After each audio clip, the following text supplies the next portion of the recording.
So, hello again.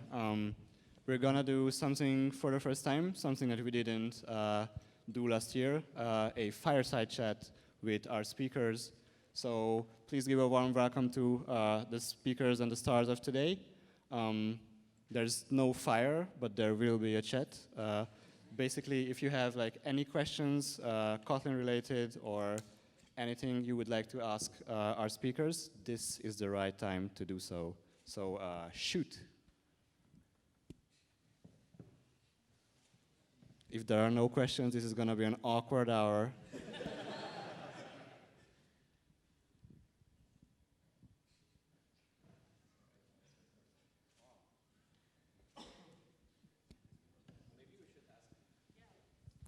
Maybe we should start asking the audience questions. That would be interesting. I have Who has one? question for most of you, because what is your Kotlin feature you wished you knew earlier? Like a feature you wanted at the beginning, but you only got aware of the feature later. I think this is kind of a question for everyone. So who wants to start? Marton, do you want to start? And then we can go from left to right. I'm still thinking.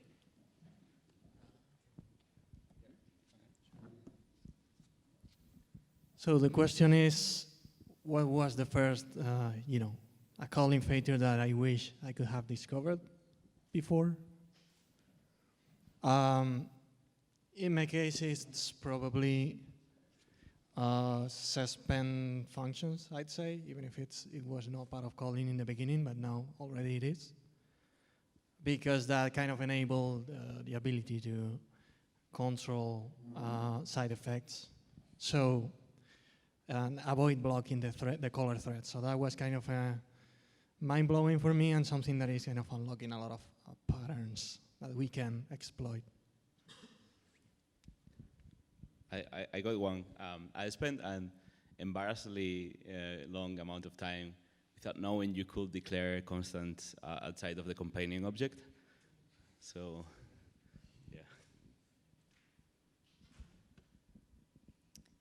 This might be more IntelliJ specific, but I had a coworker show me how to decompile your Kotlin class in Kotlin bytecode, and I had like a literal conniption for about 30 minutes. And the best part is when you have like the bytecode right there, you can actually like click through the class after, and it'll take you right to the bit of the bytecode that corresponds with that class, and that was just amazing.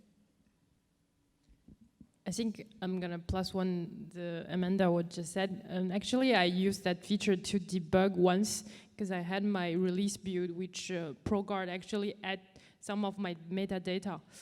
So thanks to the bytecode viewer, I find out because the ProGuard add something up. So I kind of fixed that thanks to the feature. And another one is type aliases. I don't know if it exists from the beginning. Type aliases changes a lot of things for my project, because we get to really have a nice definition of our own type of lambdas. So that's really nice. Yeah, for me, the first stuff clearly blowing my mind is the reified type, and it's clearly something that is exceptional when you try to access it for the first time. And also all the ability to describe the DSL, because mainly now in all the apps and for the team, when you writing syntactic sugar for your own business, it's clearly, again, day by day. I have something. It's probably not something you'd use very often, so it's not as interesting for everyone. But recently, I had to use reflection. I was doing some research for an article about dynamic feature modules and how you have to access code through reflection. And I found that there's a really nice way in Kotlin to get an instance of a singleton object that you define as an object in Kotlin. So instead of having to kind of find the class and then constructors or calling static methods on the class and trying to get through all these method handles and everything, you just do .kotlin object instance, and it just gives you that one object instance of the object you need via reflection. So it's a really nice call. Like I said, it's not something you would use often, but it helped me a lot. Alright. I think I was about to say the coroutines because I started using and learning them too late. But besides that, I would add the inline classes and the contracts. These are all experimental features, but they have a great potential, and they are worth learning, and I think I'll be learning them in the nearest future. Someone already said coroutines. That was something that I avoided for about a year and a half of writing Kotlin because they just seemed so magical and scary. So that would be one thing. But also writing your own delegates is something that you can extract a lot of powerful code into. And they are much easier to write than you think. You just write a very, very simple class. It has a getter and a setter, and that's all that you need. I could think as well of lazy initialization and late init. If you're an Android developer, it's something that it helps a lot to make your code much cleaner and efficient. And when I started doing it, I sort of coming from the Java wall was like, well, I'm just not going to use it. But when you start doing it, I think it makes everything better than when you were not using them.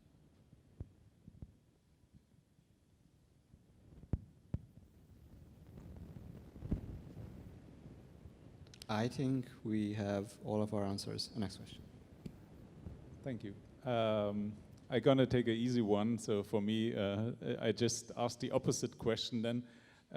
What is, if you could remove a language feature from Kotlin, which one would you actually remove? Because it happens that it's misused too much or in the wrong way, and you have seen that, so you would actually remove it. Is there anything like that? Again, I think a question for everyone. So for me, it's not something critical or huge or really bad that I want to remove. But you know, back when I was a long time ago, when I was working with Gradle files for the first time and looking at Groovy, I was just so annoyed about the many ways you can write like a function call with lambdas, like and it's a similar situation sometimes in Kotlin where you can either put it in the parentheses or take it out, and if it's the last argument. What I actually liked about the Java programming language is that it always made you do certain patterns in just one way. So it's mostly just about syntax. I just like having a clear guidance on you do this, you write this in one way, and that's it. But it's a very, very small complaint. I don't consider it something that's bad about Kotlin or anything. I'm still not fully convinced that classes you need to specify that they're open. It's something that I think is still, maybe it's my primal Java brain that is going to be there for many years.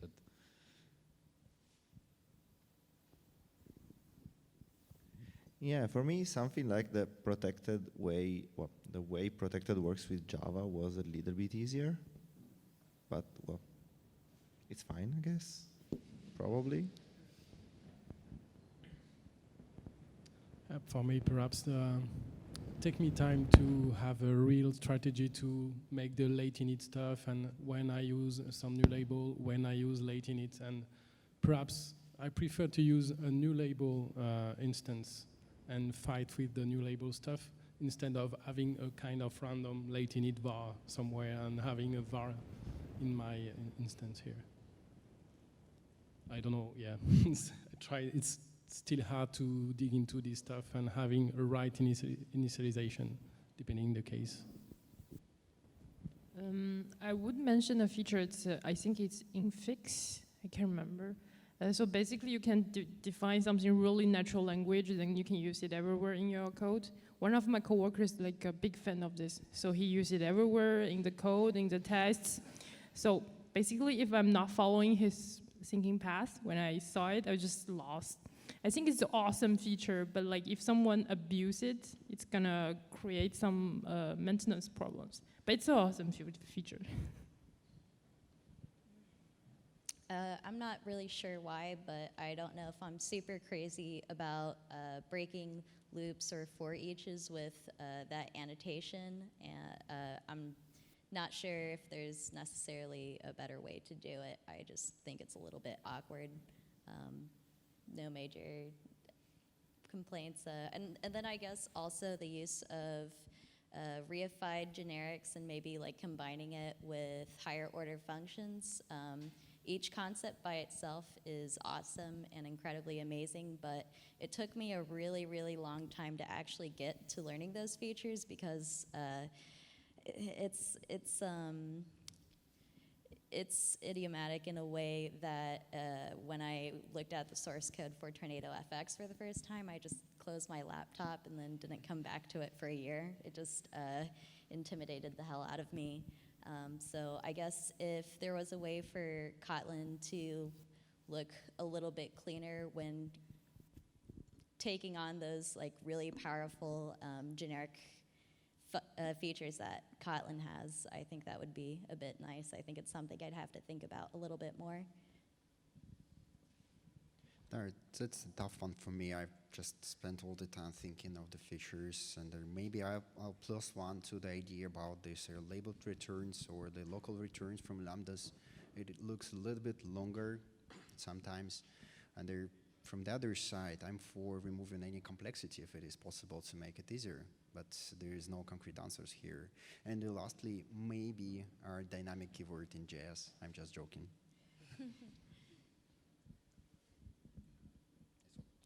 Yeah, so for me it would be also kind of hard question to answer, but it's like one of the abusal that I saw recently from my colleague is like using when for actually null checking, and then it's like returning some stuff from there.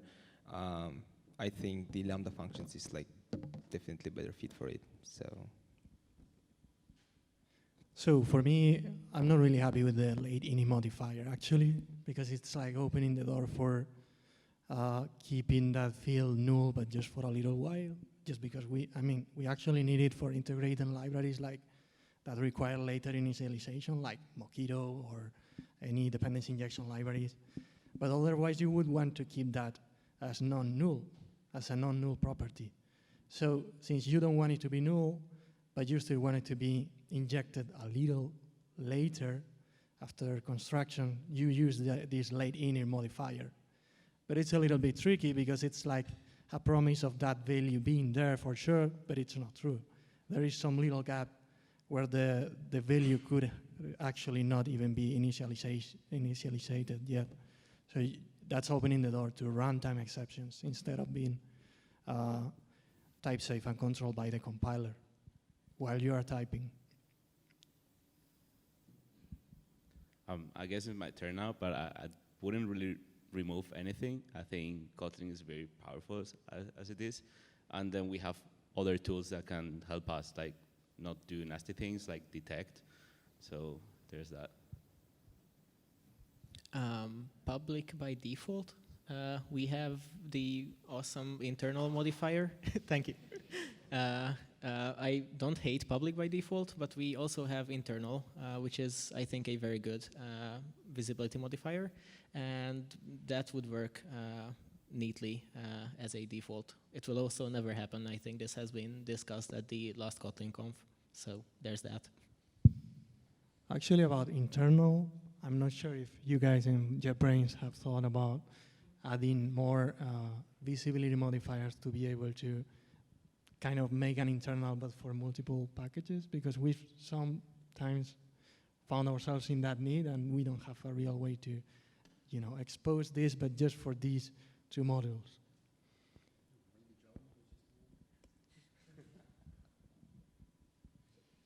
Maybe Java model system will work as workaround, but yeah, thank you for the feedback. Open a pull request, right? Wow, awesome. Thank you. Next question.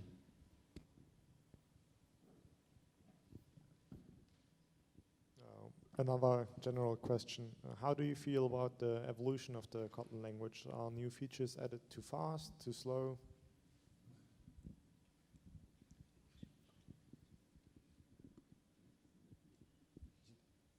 Is it for me? Okay. Or I missed, sorry. Or actually, as for features, I think sometimes it takes time to try features and make sure that the features are implemented in the best way. And that's why we try doing the preview features like we do, for example, with Kotlin Native, or we've gone through their trial periods for experimental features like coroutines, which ended like last year, and now we are have ongoing experimental things with inline classes and their contracts. And this is the way to hear your feedback before we say it is done, and that's why we have to support it. Coroutines now are released. It means that we support the backward compatibility for coroutines, and before doing so with any new feature, it takes time, and we want to make sure that what we've done is done in the right way, in the best possible way that they have. And for me, it is about normal, but others may have another opinions, I guess.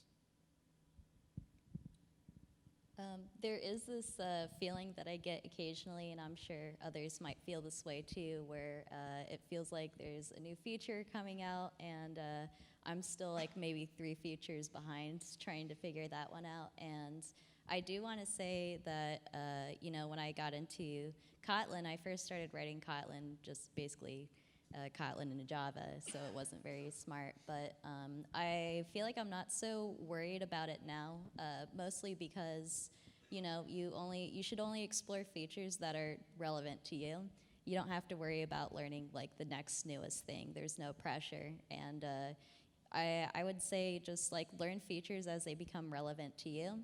And there's gonna be like a niche of people that are interested in particular features. And I do have faith in the open source community that they're gonna provide really great feedback. And we'll catch up when we get there.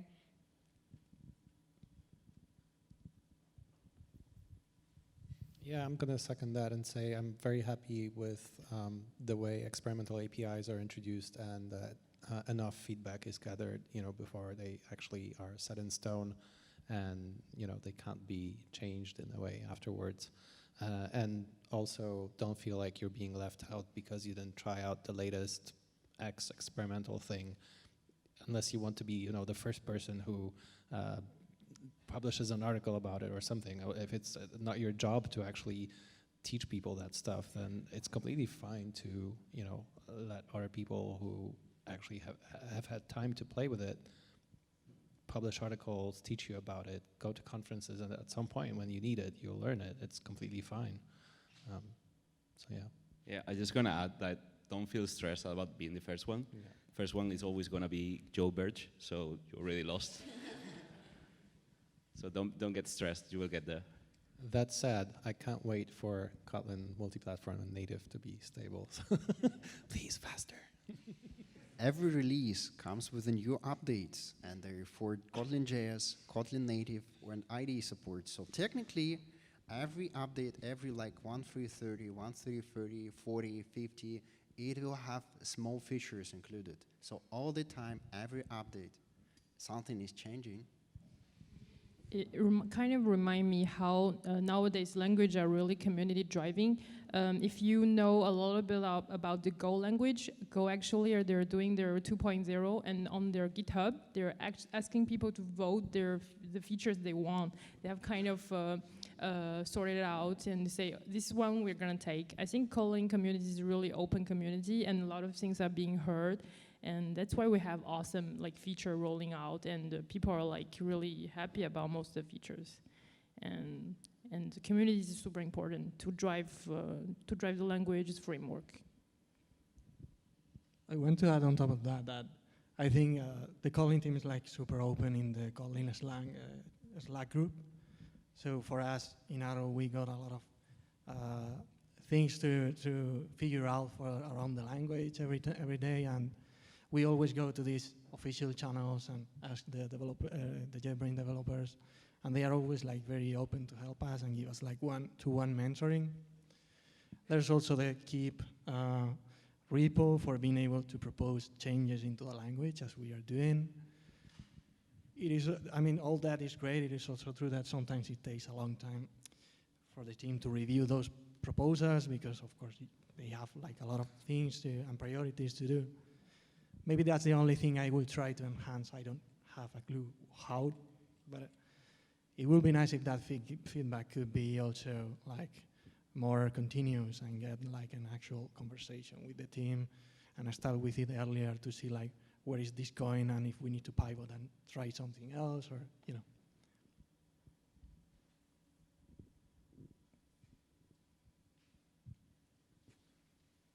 I guess. Thank you. Next question. Hi there. So this is more of a question towards either the JetBrains folks or Wojtek. So in the last in the last percentage of converting my code from Java to Kotlin, is that those dem Groovy files. So and when converting those Groovy files to Gradle's, and I'm talking about Gradle's Kotlin DSL, I've faced many challenges through either the IDE not supporting it very much, especially Android Studio where I tried it, and also I've seen some build time impact. In the end, I decided returning to Groovy files.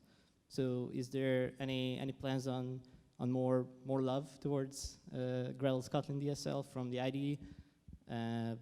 Maybe the build times was just my personal opinion. So if you other guys feel free to chip in your opinion as well. If you feel that it's also built for you as well, maybe I did something wrong. So my question towards more is that are there going to be more love from the IDE side, from either IntelliJ or Google's Android Studio?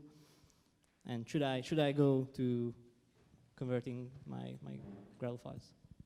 So from Android Studio side, if you notice, we don't really talk about Kotlin in your Gradle files or build files yet, because, like you said, Android Studio's not really fully ready for this yet. We know it's one of the top requests from, well, maybe not top, one of the requests from developers. We've heard it many times at conferences, and so once we get around to it, we want to fix it. But we've had other priorities, especially build performance, which you mentioned also. I think this was one of the actually top requests. So once we finish the things we need to finish now, maybe we'll try to support Kotlin in your build files better. Do you know about like IntelliJ? I don't know I have like a good answer here, but what I would say that, as far as I see it, that their IntelliJ support and apparently, I guess, probably Android Studio support for Gradle Kotlin DSLs is more or less, we try to make it work through their scripting support. From the other side, there is a Gradle team, and they use their scripting support to implement the Gradle Kotlin DSL from their side. And as long as you have problems with the performance, I think it's a good idea to probably try Kotlin Slack and just connect with the guys from Gradle, us, somewhere from Google, and discuss the particular problem or a performance snapshot to take a look. But as long as they are still working on it, probably from the other side, maybe it's good to wait a little bit before you, not to to struggle from new technologies, but wait a little bit and then use something which works. Because I like the features which are announced in the Gradle Kotlin DSL, because you will have the good completion, better completion and all that stuff, but it should not be too painful to use, definitely. And I think we all try to make it work better. Cool, cheers. Thank you. Do we have another question? Yes, we have. Hi. My question is, today one of the speakers, keynote speakers, mentioned multiple times that cooperation between JetBrains and Google was amazing. And I know that this is not something which can be achieved overnight. So can you shed any details? How does this work, culturally by JetBrains? Thank you. Could you repeat the first part of the first sentence you said? I didn't hear the beginning. One of the keynote speakers today mentioned that cooperation between JetBrains and Google was amazing. And so I just wanted to know some details. How does it work internally at JetBrains? So this should be some kind of a cultural thing that you have I don't know how it works, so I wanted to know some details, how the cooperation goes. Thank you. Actually, it works, and why you said was, it is. It is still going. So we're trying our best, and we cooperate to deliver new features both for both sides and many others. So stay tuned. I technically don't know the exact facts, or it is like if you open any book on any success story, you can read it, but will you be able to re-implement such a success story in another use case? Probably not. I mean, it's really difficult to say why it's working. The important fact that it's working. Maybe it's because we're both very much engineering-driven companies, and we just care about delivering the best programming language, the best IDE, make the best integration for you with Android with it, and yeah, there's a lot of goodwill on both sides, and there's regular meetings between engineers working on, the compiler, the IDE. I'm from developer relations. We meet with our counterparts in JetBrains and developer advocacy. In fact, the whole Kotlin Everywhere program, which this conference is part of, it has been a collaboration with JetBrains. There was no stronger sign in this. We just decided, we want to teach more people Kotlin, and we had shared goal. We worked on it, and now we have, hundreds of conferences happening around the world, which is great. By the way, this is all community-driven as well, so thank you all for organizing this. Thank you for the answer. Next question. Hi. So it has been announced at Google I/O, and you have mentioned it today, that now Android is going Kotlin first. Is there a possibility in the foreseeable future that Android is going to go Kotlin only? And should Java developers be afraid of this? Should they start learning Kotlin just because they have to, not because they love it? Why I'm asking is that, like myself, like a Java developer and a Kotlin developer on Android to become, I don't have that much experience. I have colleagues who are building successful Android apps in Java for a long time, and when discussing with them, they are for now saying that they don't really see that much of an advantage to migrate to Kotlin, and the only reason for them now to do that would be just because they might be afraid that Android might become Kotlin only in the foreseeable future. So I guess this one's for me as well. Sorry for hogging the mic. I'll leave it open for any other opinions in a while. But yeah, it's a good question. I think we've tried to answer it during Google I/O as well when we announced that we're going Kotlin first. No, it's completely fine. The fact is, which I kind of didn't say explicitly today at the keynote because this is a Kotlin conference and I was excited about telling you about Kotlin. But in fact, yes, we're supporting Java programming language on Android. We're continuing to support it. There are no plans to drop it. In fact, we have 10 years of work on the operating system, which is done mostly in Java and in native code, right? And of course, all the apps that are on the Play Store and so on. There's no way we're going to drop support for that anytime soon, and we're not currently planning that. So in fact, we are introducing new Java language features from Java 9, 10, 11 in our toolchain as well. So we're continuing the investment there. The reason why we're going Kotlin first, I tried to explain it a little bit today. We basically want to send a message to developers that we're really committed to this language, and also unblock our teams to bring you APIs optimized for Kotlin. So you will start seeing some things that might work a little bit better if you're using Kotlin, because you can use coroutines, for example. But that doesn't mean that you're not going to be able to make apps in Java, and we're totally committed to supporting that. I hope that answers your question. Thank you.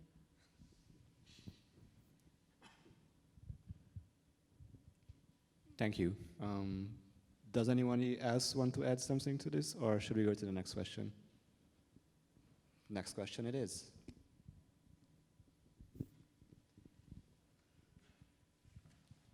Hi. Just a simple question, or maybe not. Is it safe to use the Ktor in the backend development, or should someone prefer to use Spring Boot with Kotlin? My question is, on Kotlin on backend development, should someone use Ktor or Spring Boot? Is there any limitation, or has been tested in a big application or that was critical, like banking, for example, and Ktor was not sufficient, or someone should just go with the Spring Boot or something else? I have a personal opinion about that. Spring Boot, I think it's a more mature framework. It's been there for a while. Ktor looks more lightweight and straight to the point. So you have these things when you can essentially root in a path on one line and already returned in the JSON already parse. So probably the answer or the current state of the art is that corporations might feel more comfortable with their old Spring Boot or using a Spring Boot. They might have more people that have already experience with it. I personally would bet for Ktor. I think it does the same thing better and faster. And it's probably more active, under more active development. Okay, thank you.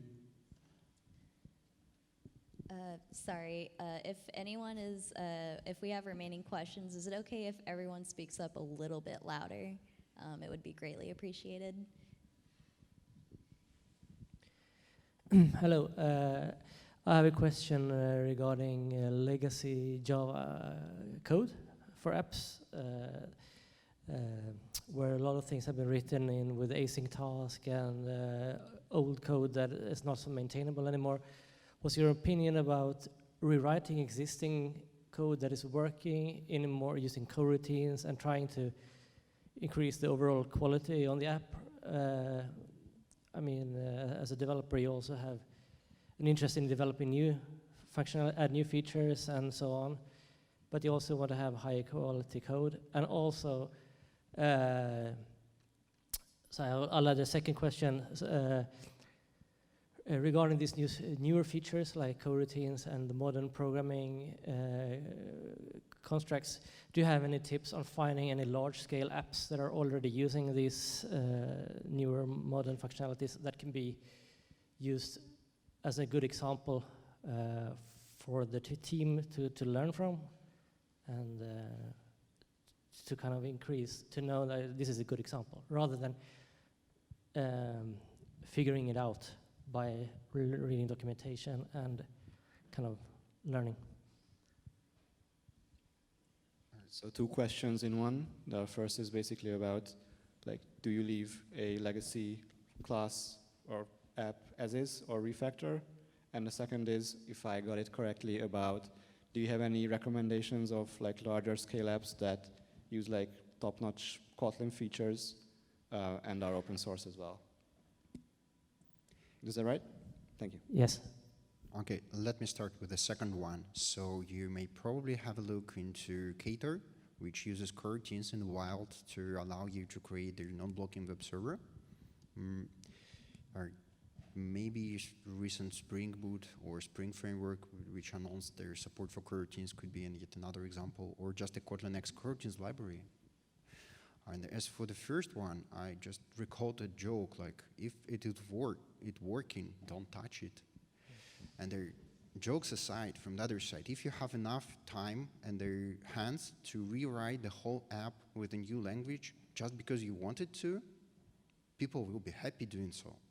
But if you have to deliver some bug fixes or updates, and why do you need to rewrite the whole thing altogether?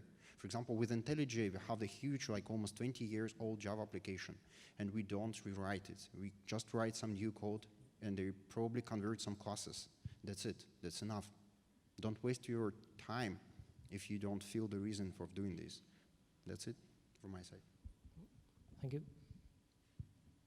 I would like to add also in the so in the case of Android, that's what I do most. You see, like every 1 year or every 2 years, there is a new library, there is a new pattern. Now you have like Jetpack, which I think is essentially like renaming what we were using before. But you don't need to rewrite every year. If what you have is sustainable and you can use it and people are happy, it's fine. Obviously, keep an eye in the future where things are moving, but software should serve you. You are not there to serve all the updates. There's also the fact that legacy does not mean bad. I mean, it usually is, but there is a lot of really neat and clean code wrote in Java, and you're gonna stay with that, and it's totally testable, and you don't need to get obsessed on porting it just for the sake of making it Kotlin. I don't think that makes a lot of sense. As he was saying, there are probably more important priorities in your company to focus on. That's my opinion. I would say don't get obsessed with numbers, like lines of code or percentages. I've been in teams really obsessed with those numbers, and in the end, you lose track of what's really important. Like, that's a generic topic of the answer, I guess. Like, just focus on what's important to you and what's really gonna deliver value for you. And that's kind of a really generic answer that's not really Kotlin specific. And I think it's much related to the developers' happiness on daily basis. If you think converting to Kotlin makes the whole team or someone happier, I think you should probably do it, because if you're a happy developer, you're probably be more productive. And it's what happened in one of my previous team. And people are really like having some new passions when they're converting to Kotlin, because they regain some happiness and passion about writing code on a daily basis. I think that can be a fact to do the converting, not just based on the buzzword or just the trendy thing to do, mostly happiness. Yeah, I would also say don't feel compelled like you have to go and start ripping out parts of your app and rewriting it. That said, if you have spare cycles, if it will make your developers happier, if they can finally get rid of some classes, you can adopt various strategies to do that. So, write new functionality in Kotlin, and just over time, you will see that percentage of Kotlin go up. Or if you touch, a class and make changes in it, then maybe take that opportunity to convert it, and if possible. One thing I want to mention, just remember, like some people here mentioned, if it's broken, if it's working, don't touch it.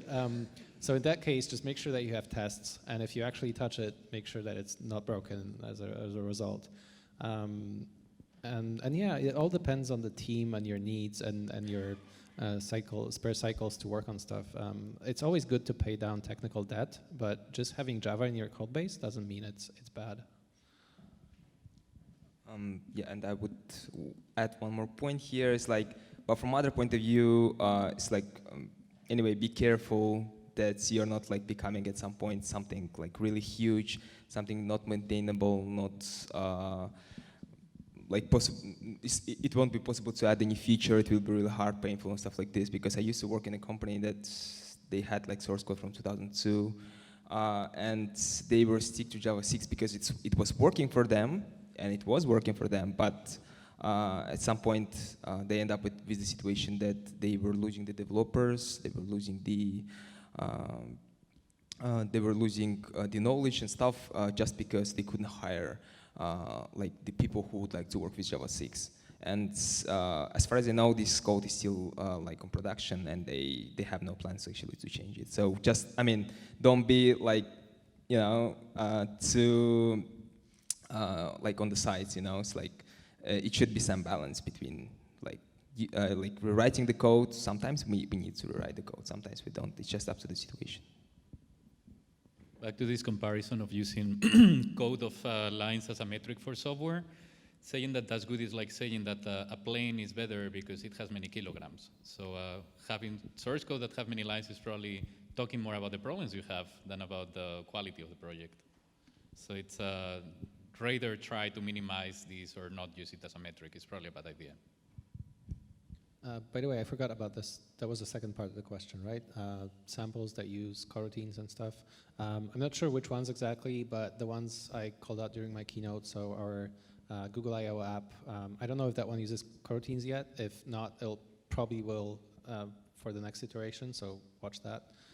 There's also Plaid from Nick Butcher. There's TV from Chris Baines.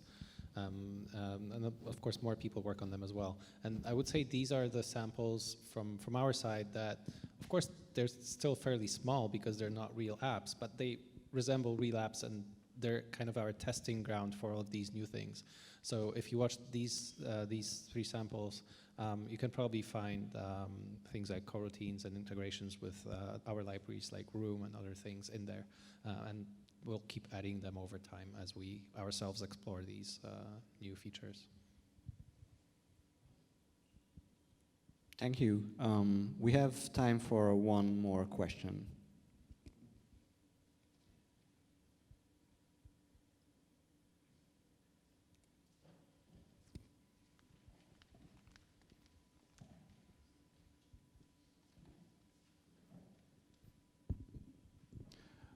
Thank you. This is for those people who are using coroutines in production. What do you think about those experimental, obsolete, and internal coroutine API annotation that still exist in the code base? And to my knowledge, this affects the usage of channels. And so, are you like okay with that, or do you avoid using channels, or are you actually avoiding coroutines at this point in time?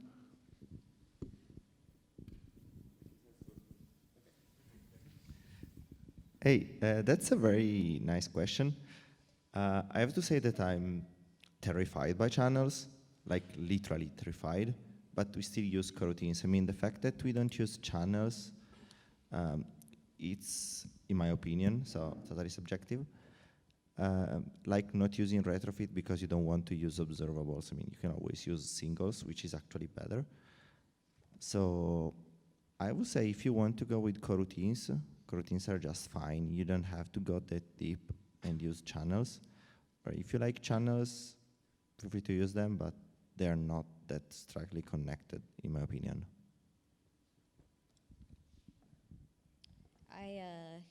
Not too long ago, I actually tried out coroutines in an attempt to replace some RX Java. I was like talking about this morning with some of the speakers.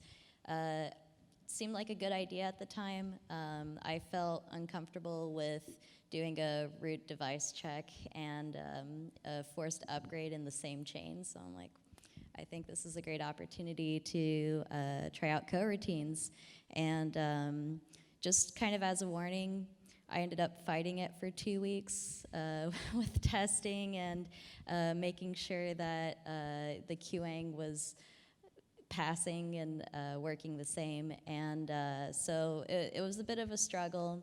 And I would say if you're trying out a new feature within your product for production, just allocate time for some of those wildcards. I mean, we see those tutorials on Medium or whatever publication, you know, master coroutines easily, and I'm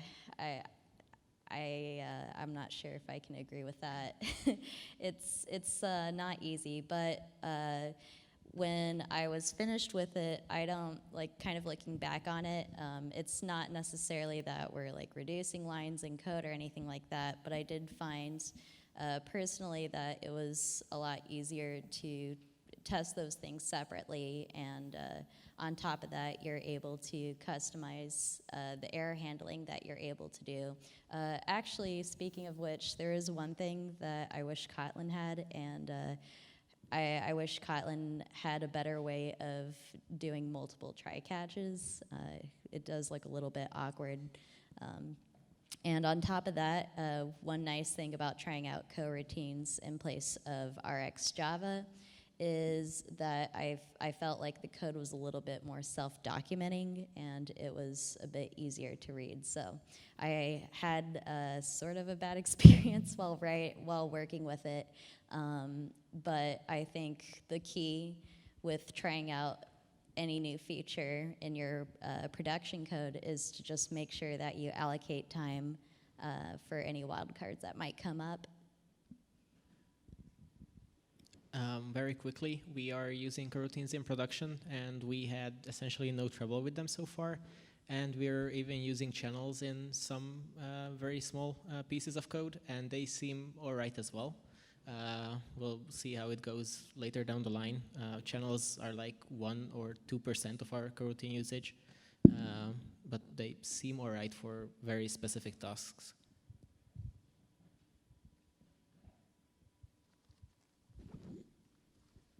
Okay, thank you for the answer. And this brings us to the end of Kotliners 2019.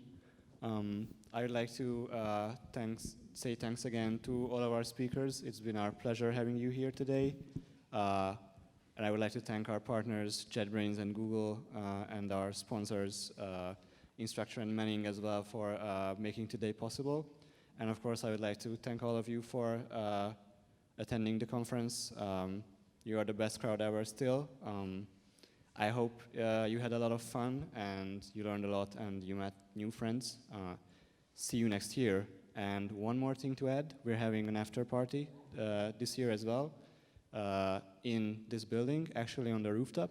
It starts at 6:30 p.m., so don't lose your badges. And the entrance is not the same as you entered the venue for the conference. It's in the same building, but on the other corner. So just like a 100-meter walk from the current entrance. So see you tonight. Again, hope you enjoyed the conference, and thank you again for being here with us today.